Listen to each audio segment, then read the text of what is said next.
Ingat anak, salamat.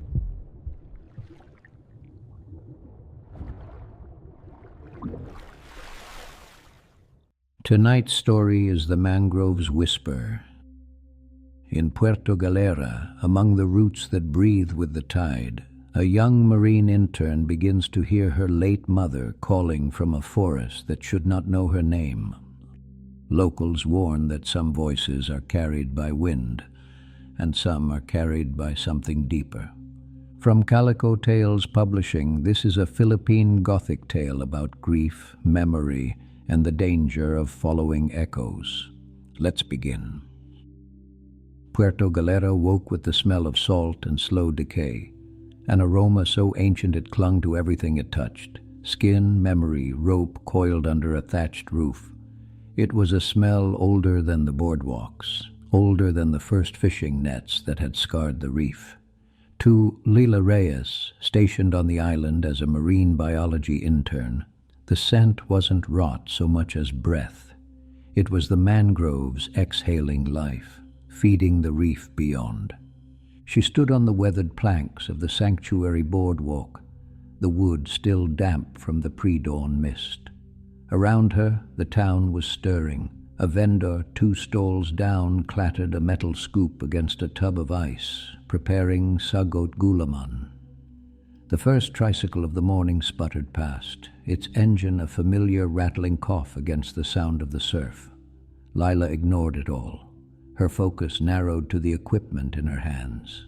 She held her parabolic microphone toward a lattice of roots alive with the sharp cries of kingfishers and the rustle of unseen crabs. Her handheld GPS, a heavy brick of institutional plastic, finally blinked green. Synced. Satellites found. She logged the coordinates, her pencil scratching against the waterproof paper of her logbook one last calibration. One more line of data. She was here to measure the measurable: tidal flow, salinity, and acoustic biodiversity. She was here to build a wall of data between herself and the things she could not measure. Then the whisper came. Lila. Just her name. It did not come through the headphones. It bloomed in the air beside her, soft, intimate, unmistakable. It was her mother's voice. Lila froze. The pencil slipped from her fingers, rolling across the planks to stop at the edge of the water. She spun, eyes flicking from the vendor, who hadn't looked up, to a pair of children chasing a stray dog. Nothing was out of place except the tremor inside her. "Amian lang, ate," called Juno Lopez, one of the twins who ran boats between villages. He and his brother Jaro were mooring their outrigger nearby, its shallow hull scraping the sand. Juno, always the smiler, tossed a coil of rope onto the dock, just the northeast wind carrying gossip. His brother Jaro, slower to speak, offered a nervous half-smile. He tapped the wooden post of the boardwalk, a quiet rap of knuckles on wood, or something else.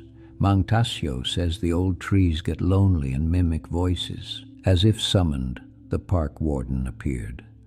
Mangtasio was lean and stooped, a man who looked as though he'd been carved from the same driftwood that lined the shore. Cataracts, milky and pale, clouded his eyes, yet they seemed to see beyond color and light.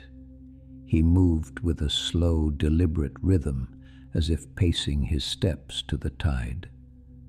"There are voices the wind carries," he said, his tone like rope rasping on wood, "and voices the water brings. Don't answer them after sunset, Hija." He bent, retrieved Lila's pencil and held it out to her. His fingers were gnarled like roots. "They aren't calling for you." Lila managed a polite nod, her throat tight. She told herself it had been a trick of acoustics, a grief echo formed by wind funneling through the pneumatophores, the breathing roots of the Avicennia trees. Her rational mind could explain anything, even this. Still, the name lingered inside her ear like a drop of cold water. In the quiet that followed, her mind betrayed her with memory. She saw again the last morning she had stood on a beach with her parents 2 years ago, her mother shrugging on a weight belt, laughing when Lila fussed over the straps, and her father teasing them both that the sea did not care for punctuality. She remembered how the sunlight sliced the water into shards of green, and how her mother had turned back just once at the crest of a wave to call, "Ingat, anak," be careful, my child. An hour later, divers had returned without her. The image of her father on his knees in the sand, face buried in his calloused hands, had since lodged itself in Lila's ribcage. He had never accused her of pushing their mother to dive that day, but guilt soaked into the spaces between their texts and calls. The last message he'd sent, "Call kapag libre ka," still blinked on her phone unanswered, not because she didn't love him, but because she didn't know how to speak around the tide of his grief. She had come to the mangroves to listen to breathing roots and avoid the sound of his silence. Now those roots were answering with her mother's voice. Later that afternoon, she sat on the veranda of her rented nipa hut, journal open, pen hesitating above paper. She had promised herself to write every evening in this place, to carry home more than just data. The pages, however, remained sparse, tide observations, counts of herons, and one sketch of a ghost crab mid-molt. It wasn't that nothing happened. It was that she didn't know how to describe the way light moved on water when she thought of her mother. Across the narrow table, her father's last text still blinked on the screen of her phone. "Call kapag libre ka." Call when you're free. She hadn't called every time she dialed. She heard surf instead of his voice, and she could not bear to add her grief to his. She closed the journal and instead stared across the bay. Children shrieked as they chased each other with palm fronds. An older woman sat mending nets, singing under her breath, an ancient hymn Lila remembered from Holy Week in Batangas Amanam in Sumasalangit Ka, "Our Father who art in heaven." For a moment the hymn tangled with the whisper from the boardwalk. She rubbed her temples. Maybe she needed sleep. Perhaps she needed to dive. The salt air felt heavy, pressing in. By dawn, the next morning, news rolled through town like the tide. A free diver from Manila had gone missing. He was young, arrogant, and had dismissed the local guides. He had been last seen near the outer fringe of the sanctuary. The locals called it ang puso ng gubat, the forest's heart, or simply the spiral. The park office, a small bamboo structure on stilts, buzzed with uneasy talk. Radios hissed with static and clipped voices. The coordinator, a man from Manila whose crisp shirt was already dark with sweat, paced by the tide charts. "He went in on a rising tide? Naku, he's a fool," one of the older guides muttered, coiling a rope. "He went in without an offering," another said, his voice low. "No coin, not even a prayer. You don't enter the spiral empty-handed." When no one volunteered to map the inner channels for the search boats, Lila heard her own voice. "I can help. I'm mapping the channels anyway. I can flag the shallow routes, mark hazards for the search boats." Mang Tasio looked up from the logbook he was dutifully filling. His milky eyes found hers. "The spiral isn't for mapping, Hiya. It's for leaving things behind." But the coordinator, faced with an understaffed rescue and pressure from the mainland, pressed a handful of orange hazard flags into her palm. "Be careful, Reyes. Tide shifts fast in there. Don't take risks. Just mark the main channel." Outside, the twins loaded fuel drums onto their banca. Juno gave her a thumbs up. "We'll shadow you if the weather holds, Ate. Stay on the main channel." Jaro, rechecking the knot on their anchor line, just muttered, "If it holds." That afternoon, the whisper returned. She was recalibrating flow meters on the edge of the boardwalk, the water lapping at the pilings when it curled through the cicada chatter. "Remember the story of the moon rat, my little starfish?" Lila's knees nearly gave out. That bedtime story had been theirs alone, her mother's private lullaby during power-out nights on the old veranda in Batangas. No one else knew those words. She stumbled toward the tideline, pushing past a tangle of hanging roots. Between the knotted knees of a rhizophora tree, something gleamed half-buried in silt as if the tide had just delivered it, lay a pendant, a silver sand dollar on a worn leather cord. Her mother's. The one she had dropped into the coffin 2 years ago, letting it fall onto her mother's still chest as the lid closed. The pendant that should now lie under 2 meters of earth in a cemetery in Batangas. Lila waded in. The brackish water was cold, and the mud gripped her ankles like a living thing. She freed the pendant, rinsed it in seawater, and felt the cold metal chill her palm. It was the exact weight she remembered from childhood when she had braided the cord around her mother's wrist. When she looked up, Mang Tasio was standing on the boardwalk, his expression unreadable. "Offerings," he said quietly. "The forest learns what you've lost. It uses them as lures to draw the grieving."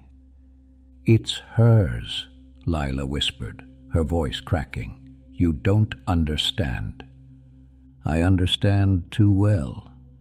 His gaze drifted to the roots behind her, a lattice of shadow and light. "Give it to me, Hisha. I'll put it where it can't call to you." Her fingers closed protectively over the pendant. "It's the only thing I have left."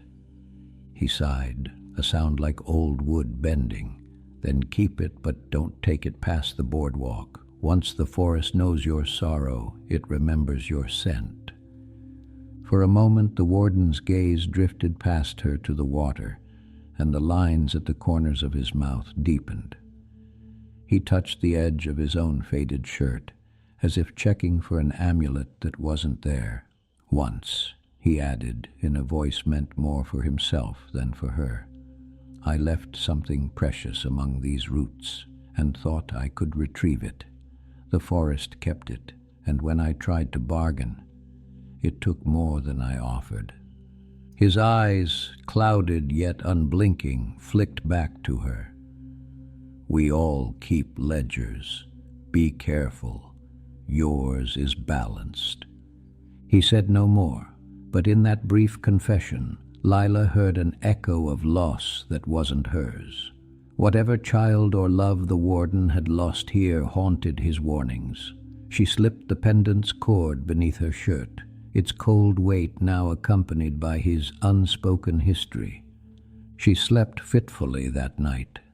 Every time she drifted toward dreams, she heard the whisper riding the wind, phrasing itself in ways only her mother had used. In one dream she was 8 again, following her mother along the mudflats to check crab traps. The sun was low, the mangroves were taller than she remembered, and her mother kept looking back over her shoulder as if expecting company. When Lila woke, the taste of salt lingered on her tongue. In the early hours, unable to rest, she booted her laptop. She had to know. She pulled the latest satellite overlays for the sanctuary, the high-resolution images she'd paid for with her grant money. The channels she had mapped were clear, marked in blue. But there, in the heart of the sanctuary, where the missing diver had vanished, was something new. A dark spiral of water curling into the center of the mangrove cluster. A perfect nautilus carved in living roots. She cross-checked with the official park charts, the ones pinned to the wall in the office. Nothing, no record. That channel, according to every map, did not exist. She traced the spiral's perfect geometry on her screen. It looked less like a channel and more like an invitation. She checked the tide tables. Slack tide at dawn, the moment of perfect stillness, when the water held its breath between inhale and exhale. She stared at the pendant which she had placed beside the keyboard. The silver seemed to gleam in the laptop's light. Her scientific mind screamed anomaly, subsidence, and unmapped tidal feature. But her heart, cold and heavy, whispered home. She launched before first light. Mist hovered low, turning the mangroves into silhouettes of smoke. Juno and Jarro followed at a distance, their engine a low thrum of concern, until the channel narrowed and the roots closed in, swallowing her wake. Inside the forest, the air lost its wind. Only the soft, incessant ticking of mangrove crabs broke the stillness. The prop roots of the rhizophora formed archways overhead, each layered with barnacles and the faded prayer ribbons left by fishermen. The smell of brine deepened into something older, iron, silt, and the sweet rot of leaves that never reached open air. Her GPS flickered. The track on the screen, her digital breadcrumb trail, suddenly doubled back on itself, drawing a tangle of impossible lines instead of a clear path. She cut the engine and drifted, listening. The hydrophone hummed faintly through her headset. Beneath the snap of pistol shrimp, she heard it, a low, rhythmic pulse. A pulse that might have been the tide or breathing. She marked a trunk with her dive knife, a small horizontal notch at eye level, a rational test. She paddled on, counting her strokes. 100, 200. She looked back. The cut was gone. The bark was smooth as skin, glistening with fresh resin. Her stomach tightened. She recorded the observation aloud, her voice sounding small in the dense air. Self-healing bark anomaly. Resin secretion rate accelerated by... A voice interrupted, whisper soft and unbearably kind, right beside her ear. I'm so proud of you, Lila, following the currents just like I taught you. Her hands trembled on the recorder. Mama? There was no answer, only the creak of roots swaying with the tide. She pressed the pendant against her chest, its cold a strange comfort against the humidity. It's just memory, she told herself. Just sounds carrying a strange remembrance. But the whisper had known her mother's phrasing, the exact rhythm of love embedded in scold. She spent the day in the ranger station, ostensibly writing her report, but in reality she was digging. The station's archives were 2 locked metal cabinets, thick with humidity and the smell of mildew Mantasio. Seeing the look in her eyes, had handed her the key. Some ledgers are written in ink, he'd said, and left her alone. She pulled out the old logbooks, their pages swollen and soft. She turned past years of tide charts and bird counts. Looking for incident reports, she found them. 1998, tourist, German, drowning, accidental, body recovered. 2004, local fisherman, drowning, tidal anomaly, body not recovered. 2011, child, local drowning, tidal anomaly, body not recovered. One after another, a quiet accounting of the sea's appetite. And on the bottom of each report, in neat faded script, the same signature, M. Tasio, Warden. She felt a chill that had nothing to do with the sea air. Mantasio wasn't just a warden. He was a witness, a keeper of accounts. That evening she found the twins cleaning their engine, their hands black with grease. She offered them the pack of cigarettes she'd bought. Juno took one gratefully. Jarro just wiped his hands on a rag. We shouldn't have let you go in, Juno said, not meeting her eyes. I need to know about the spiral, Lila said. The real story, not the one for tourists. Juno smoked in silence. It was Jarro who finally spoke, his voice low. Our Lolo, grandfather, told us. He said that's not a place, it's a matriarch, the oldest tree. He said she, Humihinga. He breathed the word, breathes. He said she was here before the island, Jarro continued, tracing a spiral in the grease on the engine block. that she keeps the balance. When the sea takes someone, she holds them, remembers them. Holds them? Lila asked, the pendant cold against her skin. She doesn't like people who grieve too much, Jaro whispered. It makes her hungry. Lolo said you never go in during king tide. That's when she breathes deepest. The water doesn't rise. It gets pulled. The canopy thickened until light was a green-black glow. Roots rose like cathedral columns, barnacles glittering like stars in the dark. She anchored her skiff near what looked like the spiral's center. A slow, rhythmic motion stirred the surface, an inhalation and exhalation too steady to be wind. She lowered the hydrophone into the water. The readings on her laptop spiked, a deep, rhythmic frequency. She hit record, her fingers clumsy. She followed the current on foot, wading knee-deep through sucking mud until the trees widened into a chamber. A massive trunk dominated the space, its aerial roots descending to form a cage around a perfectly still pool. The pendant grew heavier, its chill biting through her shirt. "Come home, my daughter," the voice said, warm as sunlight on her hair. "It's been so long." Tears stung her eyes. For 2 years, she had replayed that last dive, her mother's silhouette vanishing into blue.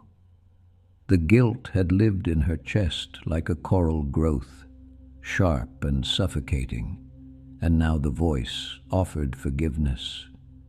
"Yes," she whispered, "I'm here."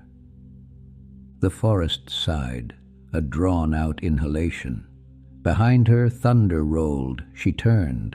The sky beyond the canopy, glimpsed through a small opening, had darkened without her noticing. Rain hammered the leaves.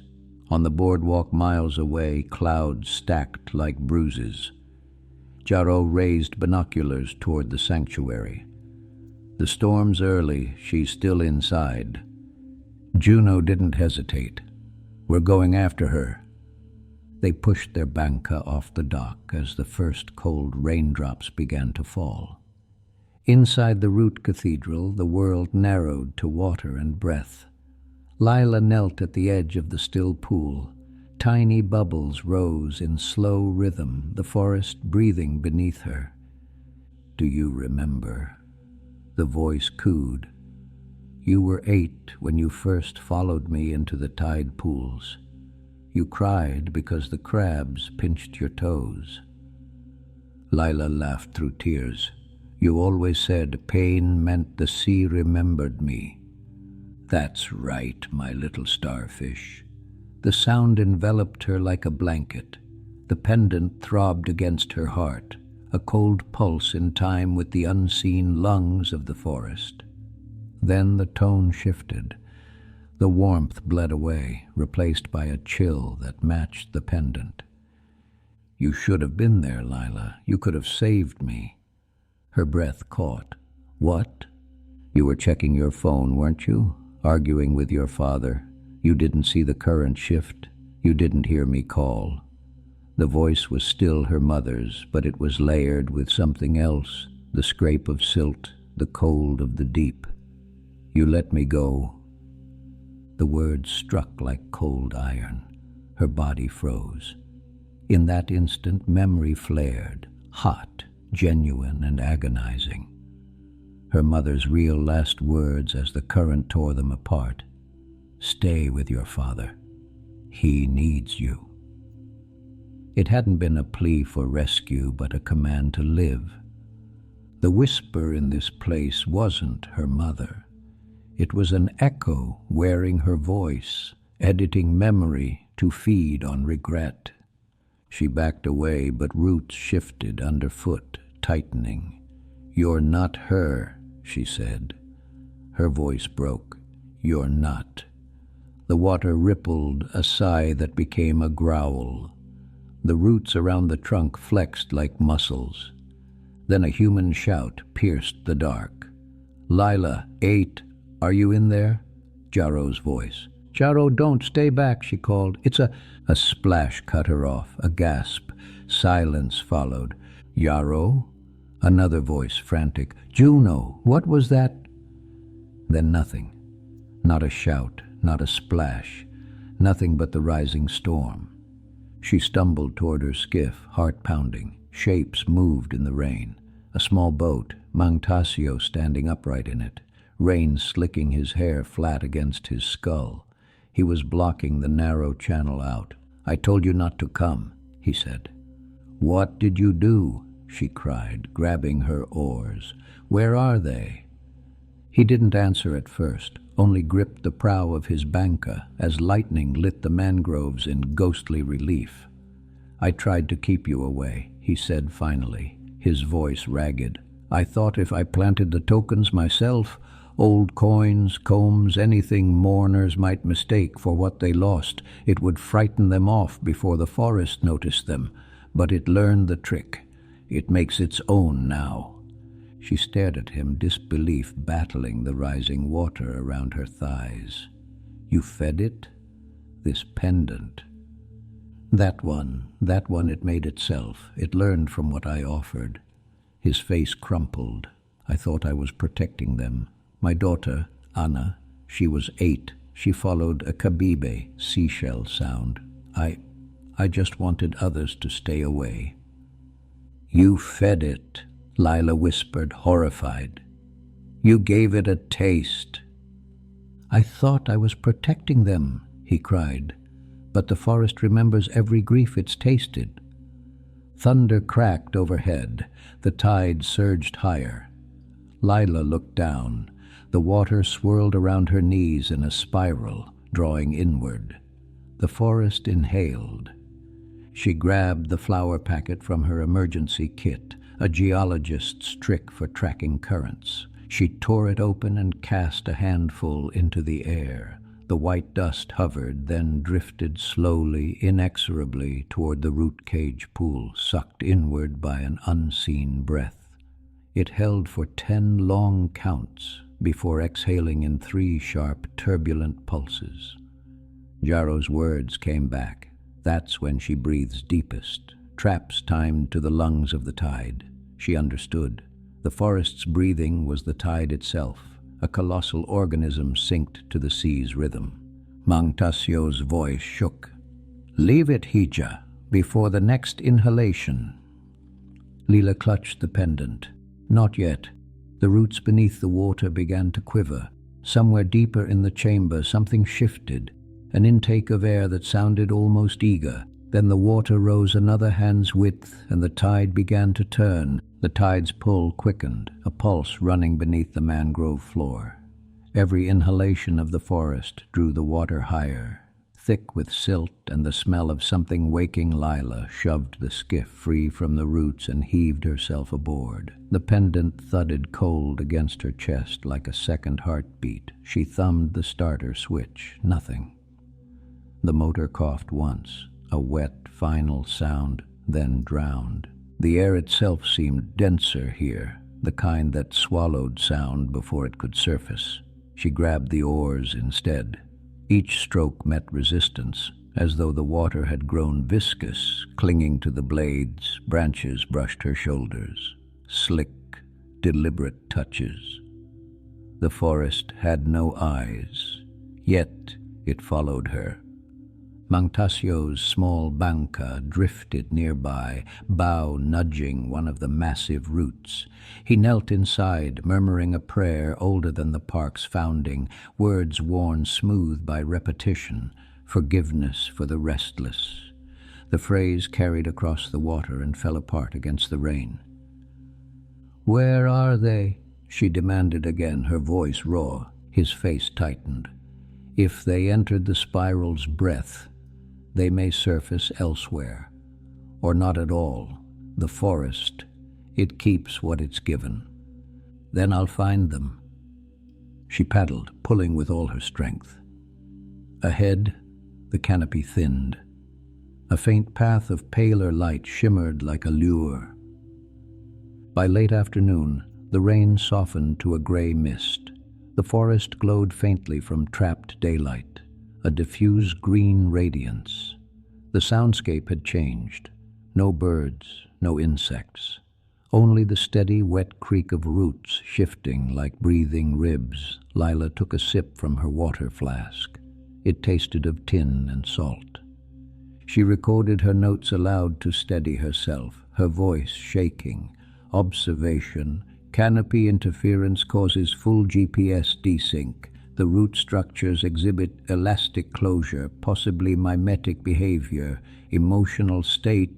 She stopped, uncertain. Her voice quivered back at her, echoing in a tone slightly higher, slightly off. Uncertain, the echo repeated, but the word came from ahead, not behind. She froze. The echo wasn't hers. She edged the skiff forward. Between two mangroves hung a strip of torn fabric caught on a branch. She reached out. The cloth was wet and familiar, a fragment of Yarrow's red life vest. The edge had been fused smooth, as if sealed by heat. Her breath stuttered. No, no, no. A sound rose beyond the trees, the rhythmic chug of an engine sputtering in water, then choking out. Juno's voice calling his brother's name, desperate, fading. Then silence. A vast, sudden silence, as if the forest had inhaled all noise. The pendant against her chest vibrated once, twice, in perfect cold sync with that intake of air. She grounded the skiff on a bank of black silt. The mud held the heat of the afternoon warm against her bare hands. When she pressed down, faint bubbles escaped like whispered syllables. The trees here leaned inward, forming a near-perfect circle. At the center rose the colossal matriarch, the same root cathedral she'd glimpsed before, now half submerged by the swelling tide. Its trunk twisted upward, gray bark streaked with salt crystals, catching weak light like stars in fog. She set up her hydrophone rig again, lowering the mic into the water. The readout on her laptop spiked immediately, deep, rhythmic frequencies pulsing every 40 seconds, breaths. She closed her eyes and listened. Beneath the rhythm hid another sound. Overlapping voices, hundreds of them layered until they became texture, a lullaby in reverse, words dissolving before they could form meaning. It filled her skull, her bones, the space behind her eyes. She hit record. Acoustic anomaly consistent with biological respiration pattern. Amplitude increasing on tidal cycle. Possibility, organismal resonance. Then a whisper bloomed inside her headset, so clear it seemed to be in the room with her. "Come closer, Anak. I've been waiting." Her eyes flew open. The hydrophone cable trembled in the water, tugged by something unseen.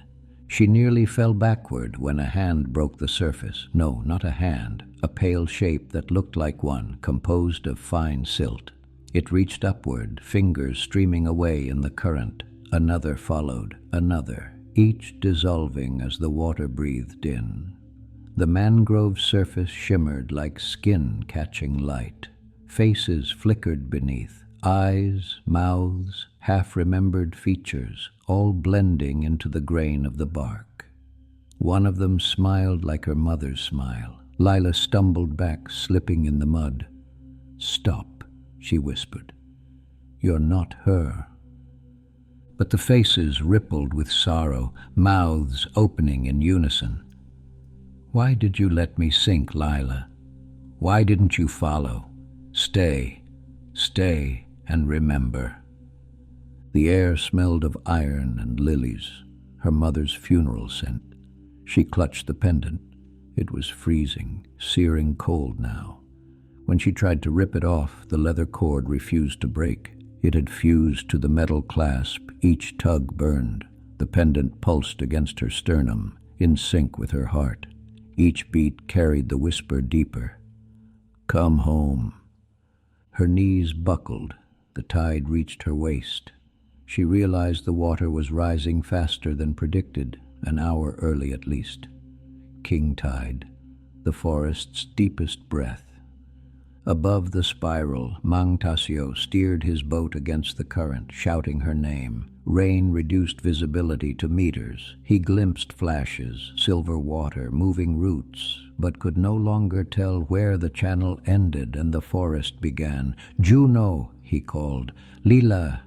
No answer, only the sound of something vast inhaling. He crossed himself and began to recite the prayer again, voice cracking, "Patawad sa mga kaluluwang nawawala." Forgive the lost souls. The words were swallowed whole. Within the spiral chamber, Lila braced herself against a root to keep from being pulled deeper. The flower she'd thrown earlier now drifted back into sight, glowing faintly under the water like phosphorescent smoke. Each inhale drew the dust toward the trunk. Each exhale pushed it outward in turbulent bursts. 10 counts in, 3 counts out. She could time it, but the voice pressed closer, layering over itself, sweet and venomous. "Don't fight, Anak. You'll only make it hurt. You came for me, so stay, a good daughter would stay." Her recorder light blinked red. Still on. She forced herself to speak, to leave a record even if no one heard it. Note, entity appears sentient, mimetic of lost relations. Hypothesis, feeding mechanism linked to emotional resonance. Recommend a root shot from below, coiling around her ankle and dragging her down mid-sentence. The recorder fell into the water, sputtering static. She gasped, grabbing a branch overhead. The tide surged up her torso. Every movement made the roots tighten. "Let me go!" she screamed. A chorus of voices answered, some male, some childlike, overlapping. "You let us go first." Her lungs burned. She fought to stay above the surface. The pendant's weight seemed to pull her downward like an anchor. She remembered Mang Tasio's words, "The forest learns what you've lost." Then the realization struck. If the forest copied offerings, it could be fooled by one. Lightning shredded the sky. For an instant she saw the root cage's complete form, a spiral descending into blackness, veins of bioluminescent algae tracing its edges. At the very core, something glowed faintly blue, a heart pulsing with the tide. She fumbled for her dive knife, the blade slick in her shaking hands. If she couldn't free herself, she could at least cut the pendant loose, but the cord seemed welded to her skin. Each tug burned, the whisper gentled, coaxing. "Don't cry, my little starfish, it's only water. Breathe it in." The first root tightened around her wrist, cold and alive. She slashed at it. Sap bled out thick and black, reeking of brine. The forest shuddered. A low moan vibrated through the water. She seized the moment and sawed through the cord at her neck. The blade slipped once on the wet leather, drawing a thin line of blood. The pendant dropped into her palm, heavy as guilt, cold as the deep. "You want her?" Lila shouted, her voice breaking. "You want what she was? You're wrong. You only remember the end." She held the pendant up. She forced the actual memory to the surface, the one the forest hadn't tasted. Her mother on the boat, laughing, wind whipping her hair, her face bright with sun. "You'll be late for your own funeral, Anak," she'd teased, pulling her goggles on. Laughter, strength, not the pleading, drowning thing the forest had made. "Here," she said through her teeth. "You want this? Take it." She thrust the pendant toward the central root cluster. The silver disc sank slowly, vanishing into the still pool. The air vibrated. The voices faltered mid-sentence, confusion rippling through them. The forest inhaled sharply, a gasp that sucked the water down a foot. The grip around her ankle loosened by a fraction. Grief without guilt starves it. "Now!" she screamed at herself. She lunged for the skiff, catching its edge as another wave surged. She hauled herself half inside, lungs screaming. Behind her, the pendant flared once underwater, A burst of light like moonlight crushed into silver dust. Then the roots convulsed outward, exhaling a torrent. The skiff shot backward, spinning, riding the exhale, the flower tracing the escape tunnel of the out-breath. She clung to the gunwale as branches whipped past. The current hurled her into open water just as the storm broke full force over the bay. Juno spotted movement through sheets of rain, a pale flash against the dark water. He steered hard, engine roaring. "Lila!" he shouted. Her arm rose weakly above the waves, a small signal mirror in hand. A single flick of light cut through the downpour. He gunned the motor, reached her in seconds, and pulled her aboard. She collapsed against the hull, coughing brine. "Where's Jaro?" she gasped. He shook his head, his face a mask of terror. "I heard him scream, then nothing. The water. He was gone." But even as he spoke, a shape surfaced beside them, clinging to a broken paddle. Jaro, drenched, dazed, eyes wide and unfocused. Juno hauled him in, shouting thanks to every saint he could remember. Behind them the spiral's mouth boiled with silt and foam. A sound rolled out, not thunder, not surf, but the drawn-out, agonized exhalation of something wounded. The canopy above collapsed inward, roots folding like exhausted fingers. Hours later, the storm thinned to drizzle. The twins' boat drifted near the harbor mouth under the weak glow of a gas lamp. Lila sat wrapped in a blanket, staring at her hands. The skin where the pendant's cord had rested was raw, ringed by a faint gray residue like ash. Jaro dozed, his head on his brother's shoulder. He hadn't spoken since they found him, only murmured one word over and over: breathe. Mang Tasio's banca appeared out of the mist. He looked older, smaller, as if the night had carved years into him. "Did it let you go?" he asked quietly. Lila nodded, though she wasn't sure the forest had let her go or merely lost interest once it had fed enough. The spirals collapsed. He exhaled, a sound of relief tinged with a lifetime of dread. "Then maybe it sleeps again, for a time." "It shouldn't," she said, her voice hard. "We need to close it, warn people." He studied her raw neck. It left a mark. "So I'll remember." They did not return directly to their cots that dawn. Instead, Juno, his hands still shaking, insisted on stopping by the small bamboo chapel perched above the harbor, a one-room structure with wooden benches worn smooth by prayer. He lit 3 candles, placing them before the blue-painted statue of Saint Roque, patron of lost causes. "For Ma," he whispered, though he had never met Lila's mother. For a long moment, the only sound in the chapel was the hiss of wicks and the tapping of rain. Jaro knelt beside him, his fingers tracing the groove in the pew left by generations. His lips formed the opening of the Ama Namin prayer, but the words that emerged were not rote. "Thank you for pulling us back," he said, his voice rough from salt water but whole.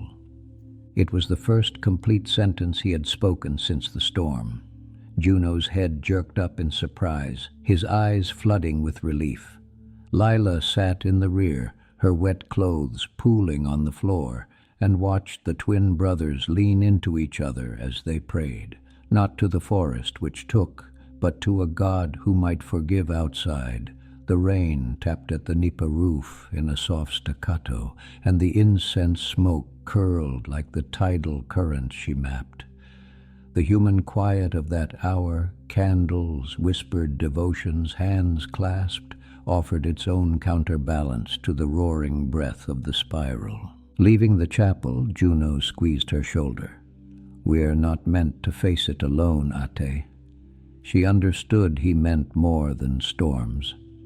That night she couldn't sleep. Every time she closed her eyes, she heard the breath, the inhale pulling at her ribs, the exhale whispering, "Stay." She sat on the veranda of the ranger station, watching lightning flicker far offshore. Her recorder, miraculously recovered from the skiff, lay disassembled on the table, its circuits drying in the warm breeze. The data chip blinked faintly. She plugged it into her laptop.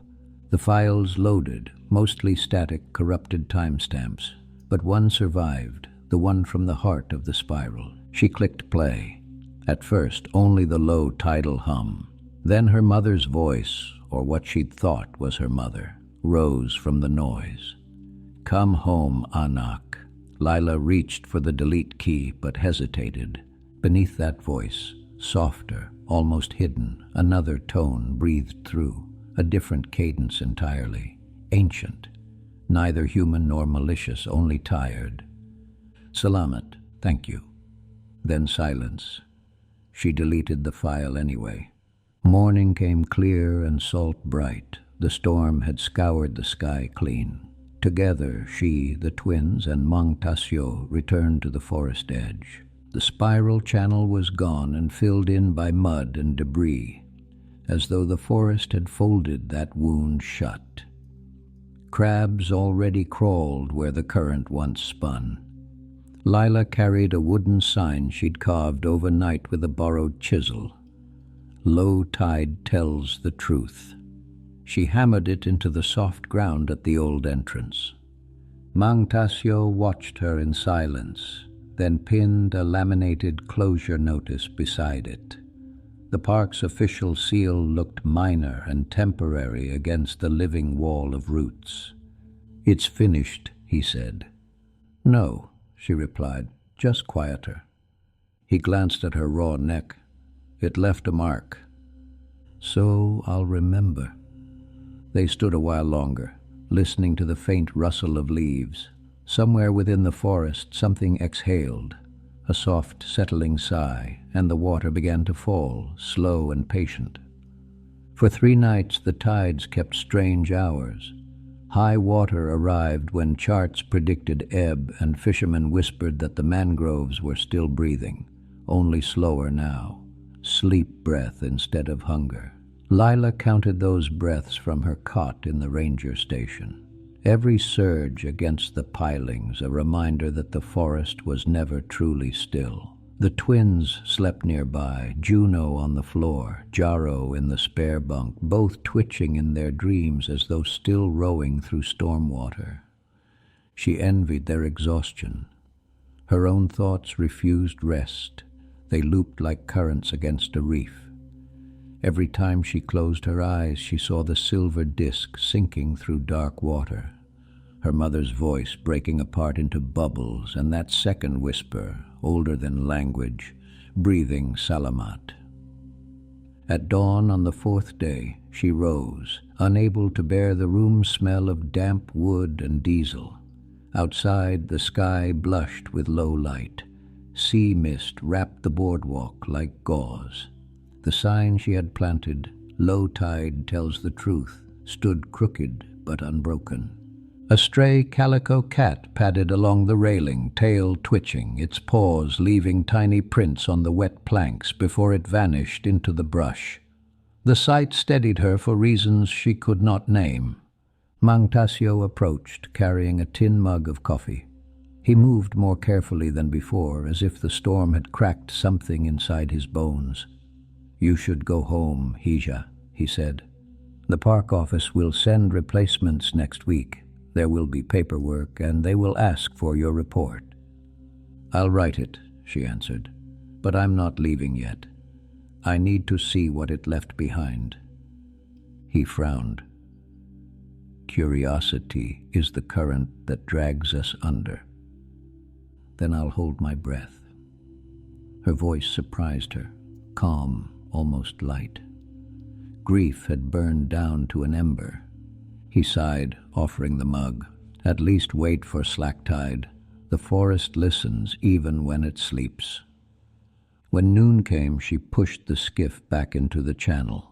The water lay flat, mirror still, broken only by floating debris. Coconut fronds, a child's slipper, a drowned candle still clinging to its wick. The spiral was gone, its geometry erased, but something about the light felt wrong, as though depth itself had shifted.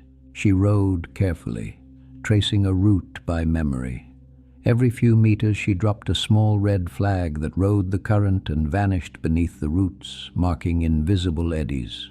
Her throat ached from the quiet. She wanted the forest to speak again, if only to prove it could. Lila. The wind seemed to breathe once, but when she turned, there was nothing, only the creak of her oarlocks and the slap of water against hull. At the place where the matriarch had stood, the surface was now a hummock of roots and gray mud. The air smelled metallic, as if the storm had dredged iron from the earth. She reached out and touched the bark, warm, pulsing faintly, still alive. Under her palm, she felt something embedded, the edge of the pendant, half swallowed, half revealed. The forest had not digested it after all. It had returned the offering. She pried it loose. The silver no longer shone. A black patina veiled its surface. When she lifted it, the pendant's hole whistled faintly, a single breath escaping like a sigh. "Low tide tells the truth," she murmured and pocketed it. Back at the station, she spread maps across the desk, drawing new channels in pencil. Every line she drew trembled slightly. The entire coastline seemed to have shifted by meters, as if the island itself had inhaled. She recorded her observations. Post-event morphology indicates tidal subsidence consistent with subterranean void collapse. Recommend permanent closure and monitoring at lunar maxima. Her handwriting slowed. Beneath the technical language, another thought pressed forward. It remembers, and it learns. She set the pen down. Outside, thunder rolled far away, too distant to fear, more like a memory replaying itself. The Calico cat reappeared, leaped onto the window ledge, and meowed once, a slight sound that anchored her to the living world. She opened the window. The cat sniffed the salt air, then jumped inside and curled on her lap as if it had been waiting for permission. "You can stay," she whispered. "Just don't follow voices." That evening, the twins returned from the harbor with news. The Coast Guard team had found 2 more divers' bodies tangled in nets beyond the reef. Victims of older storms long missing, the papers would claim the Mangroves had finally released them. "Maybe it wanted to be forgiven," Juno said, his voice quiet. "Maybe it just exhaled," Jaro replied softly. Lila didn't answer. She watched the tide creeping back in, gentle now, the color of tarnished glass. Somewhere within its rhythm, she thought she heard her mother humming, a melody without words, the same one she used to hum while untangling nets. It wasn't a lure this time, only remembrance. She let the sound wash through her, neither following nor fleeing. 3 days later, she accompanied Mang Tasio to the provincial office to file the official report. The bureaucrat behind the counter read the summary twice before lowering his glasses. "A collapse of channels due to root subsidence," he said, his voice bored. "No foul play." "None that the law can name," Tasio replied. The man stamped the file and shoved it aside. "Then it's closed. Nature reclaims what it will." Outside, sunlight glared off the wet street. Vendors sold halo from metal carts. The air smelled of condensed milk and rust. Life moved on, indifferent and necessary. Lila walked a few steps ahead, the tarnished pendant in her pocket. Each movement made it click softly against her keys. She realized the sound no longer frightened her. It was just another reminder of weight balanced against air. That night she sat on the dock alone. Lanterns from moored boats drifted on the tide like a procession of tiny souls. She thought of the warden's confession, of his decades spent scattering fake relics among the roots. Guilt had driven him to mimic the forest's own tricks, a human trying to out-haunt what he feared. Yet guilt, she understood now, was the same currency the mangrove fed on, debt paid and repaid. The living and the dead are accounting for each other. She held the pendant up to the lantern light. The black coating had begun to flake, revealing dull silver underneath. In its reflection, she saw her mother's face for a heartbeat, not the drowning, but the laughter before it. Wind in her hair, salt drying on her cheeks. The memory did not hurt. She held the pendant up to the lantern light. The black coating had begun to flake, revealing dull silver underneath. In its reflection, she saw her mother's face for a heartbeat, not the drowning, but the laughter before it. Wind in her hair, salt drying on her cheeks.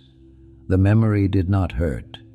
She lowered it, the metal now warm in her hand. Her other hand found her phone. The screen lit up, showing the dark, still water reflection of her own face, and beneath it her father's last text, "Call kapag libre ka." It had been there for weeks, a ghost of its own, unanswered. For 2 years his silence had felt like an accusation, and hers a confession of guilt. But the mangrove had taken that. It had fed on the guilt, leaving only the grief, and grief was a weight that could be shared. Her fingers moved, typing a new message. It wasn't a call, not yet, but it was an answer. "Pa, I'm thinking of you. I miss her too. I'll call you tomorrow." She hit send. The message delivered, a slight digital flare sent up in the night. She felt the tide shift, not in the water but in her chest, a long, slow exhale. "Good night, Ma," she whispered, and let the pendant swing free on its cord. It caught the wind, spun once, then stilled. The tide whispered back. Weeks passed. The spiral became legend again, told to tourists by guides who had never entered it. "Don't answer the wind after sunset," they said. "The trees keep ledgers." Lila stayed on, officially as research consultant, but in truth as keeper of the closure. She taught new interns how to read the water's moods, the subtle shift of color that meant the tide was lying, the silence that meant it was listening. Sometimes, during king tide nights, she felt the ground breathe beneath her hut. The calico cat would raise its head, ears twitching, then settle again. The forest never spoke, but once, when she laid her palm against a trunk, she felt a pulse, answering her heartbeat in perfect rhythm. Not hunger recognition. On the anniversary of the storm, she and the twins returned to the boardwalk, carrying small paper boats. Each held a candle and a scrap of seaweed tied with red thread. They set them adrift at dusk. The bay glowed with dozens of tiny lights drifting toward the horizon, a constellation afloat. Juno crossed himself. "For everyone it took," Jaro added, "and for everyone it let go." Lila nodded. "Low tide tells the truth," she said, more to the water than to them. As the candles floated away, the wind shifted inland. The mangroves rustled, a long, slow exhale, and for the first time since that day, the sound carried no sorrow, only breath. Later, she returned to her desk to finalize the field manual. The words came easily now, stripped of ornament, precise as tide tables. She picked up a fresh sheet of waterproof paper. Guidelines for mangrove spiral monitoring, sanctuary closure protocol. Enter only on falling tide, never enter alone. Do not bring keepsakes of the dead. If the forest answers your voice, leave before it finishes breathing. She saved the file, printed 2 copies, one for the park archive, one sealed in a plastic envelope to hang beside the warning sign. The manual's final line read simply, "Low tide tells the truth." She signed it, Lila Reyes, Marine Intern, Acting Keeper. The next morning she rose before dawn and walked the boardwalk again. The horizon blazed copper where sun met sea. The calico cat trotted ahead, its tail curling like punctuation at the end of a sentence. Beneath them the mangroves murmured, roots shifting with the gentle suck of outgoing water. She stopped at the spot where she'd first heard her mother's voice. For a long moment she listened. Only the rustle of leaves answered, ordinary and alive. A breath left her chest she hadn't realized she'd been holding. The forest inhaled, she exhaled, the cycle matched. From somewhere deep within the channels came a faint sound, not a word, not a call, just the soft click of roots releasing trapped air. It might have been thank you. It might have been nothing at all. Either way, it was enough. Lila turned toward the open sea where the reef shimmered under the new light. She adjusted the strap of her field bag, feeling the weight of instruments, notebooks, and one tarnished pendant she would keep not as a relic but as proof. Grief could feed or free, depending on how it was remembered. She stepped into her skiff. The tide was falling, the safest time to travel. As she pushed off and her oars found the rhythm of the outgoing tide, something in her bag clicked. For an instant she thought a stone had shifted, but then a faint burst of static leaked from her recorder, unbidden. Beneath the hum, softer than the brush of reed on water, that second voice whispered one word on the exhale, Salamat. It blended with the splash of her oar, a thank you repeated with each stroke until it faded back into tide and cicada. She did not look back. The cat watched from the boardwalk as she rowed out, its eyes twin lanterns reflecting dawn. In the amber light, their irises gleamed not gold, but the muted green of brackish water after a storm, the exact shade that lingered in the spiral's heart. There was something ancient in its gaze, as if it too had witnessed ledgers kept and settled. Behind her the forest breathed, slow, balanced, alive.